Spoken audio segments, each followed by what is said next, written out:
and to actually like sit with me and say like, okay, search my heart right now, God. And actually it's so uncomfortable. Like I feel so uncomfortable right now with the things that he was showing me. Like it just was uncomfortable. It's uncomfortable to have him say like, hey, you know, like, because this thing happens all year round and it breaks my heart every time all year round. And the fact that when we only say like, oh, this breaks my heart and then move on with our lives, like that's part of the problem. Right. And I felt him say things like that to me, but he was, you know, he's like God, he just never says it in a way that's shaming. He's always so kind with his conviction.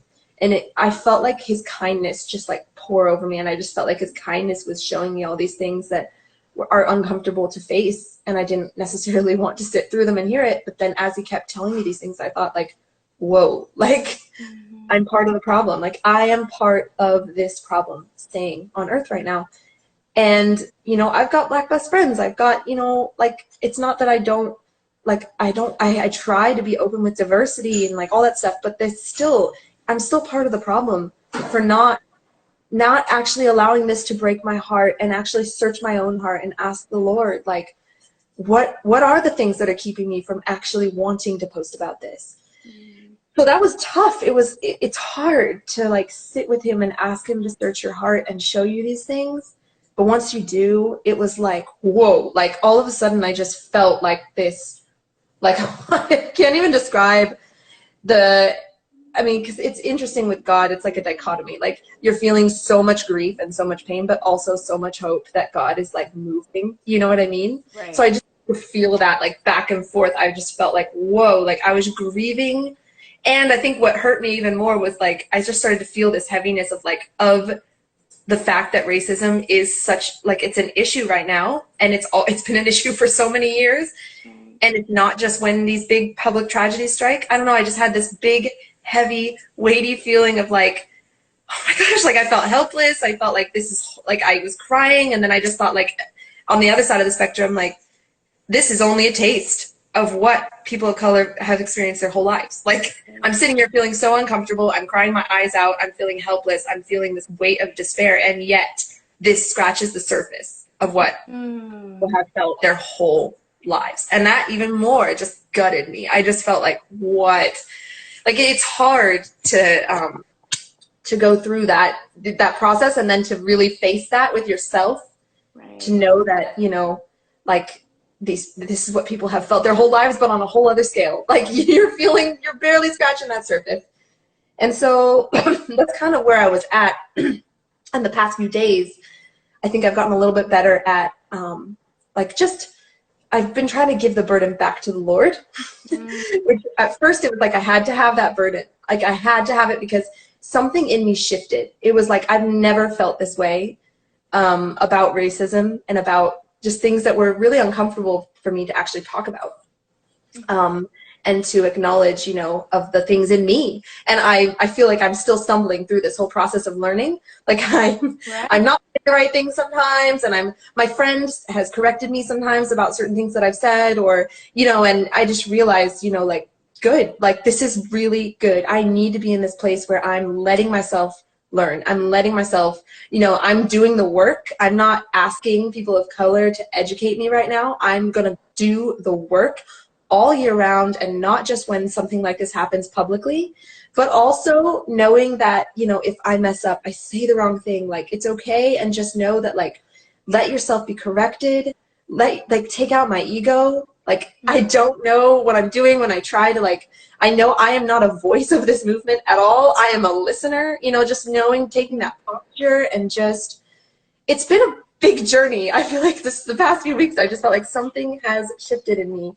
And God has just been so kind through the whole process of learning to have that empathy and letting my heart just continue to break for what breaks his, but also, like, use that to really compel me to pray, to fight for, like, to grieve with this community, and also fight for them, and to actually, and from that place, it was like, that's when I started speaking up, because then it was like, whoa, like, oh my gosh, like I had the desire to speak up, which you don't have unless you have that desire that comes from the Lord, like when you let him break your heart. And I realized that verse in Chronicles, when I read it again, I was like, whoa, like that is it. Because, you know, he says he'll heal our land when we look inward. We look in ourselves and we're willing to face these things. And that's, nothing could have come, none of this desire to actually speak up about it, to actually want to see change could have come without looking inward first and just repenting. But like from his kindness, like he just, it's not out of a shaming place. But that's kind of been a little bit of my journey with that. So. Wow, Kristina, no, that's incredible. I love how you said that brokenness, it came from the Lord, the desire came from the Lord. And I'm really starting to realize, like, if you just give God just your mustard seeds, he really can move mountains, you know? Like you said, like, this is a hard conversation to talk about. We don't know, we're all learning together, you know, as a community, as the body of Christ, as, you know, just human beings. Like, we're trying to figure it out together. And I think there's just grace for and that space of making mistakes, of learning along the way, of showing one another grace. And the first question I have for you is, how do people navigate this topic without shame? Like, anything you could speak on that point? Yeah, I think the first thing that I had to remember and internalize through this whole process is that I'm the one who can choose. Excuse me. I'm the one who can choose to accept that shame or not. So if I feel like, because for me personally, I say that if a person of color is speaking up and maybe it seems shaming, they have every right to react in any way that they are reacting right now. That's the first thing that I just like came to my heart. I had to set aside anything in my heart because I thought, you know what? No, like they have every right. Who are we to judge how they're reacting to oppression that has been 400 plus years gone on for? Like, we have no right to say that they can't react the way they're reacting. That's just, and I just came to this place where I thought, you know, like, I want to like have that compassion, but also know that if ever I read a post that's like coming maybe from a shaming place, or, you know, just to know that like I can say, nope, shame off me. Like I'm a powerful person. We are powerful people.